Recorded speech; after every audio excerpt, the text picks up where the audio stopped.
এখন আমরা জিমির home tour দেখাবো, ঘর দেখাবো। জিমি এই পাশ দিয়ে যাব। এটা জিমির খাবার জলের বালতি, এখানে জিমির খাবার থাকে, এখানে ভাত খায়, এখানে ভাত খাওয়ার জল। এই যে এটা জিমির ঘর, এটা জিমির ঘর। জিমি এখানটায় শোয়, এখনো বিছনা করা হয়নি, করব। এখানে জিমি পটি করে। এটা হচ্ছে জিমির ঘর। আর ওই যে জিমি, ওই দেখো ওই দেখো ওই দেখো ওই দেখো বেরোনোর চেষ্টা করছে।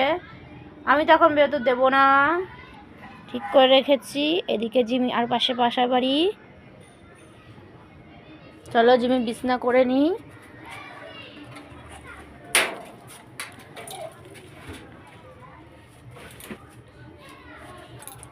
লাইট আছে জিমির ঘরে।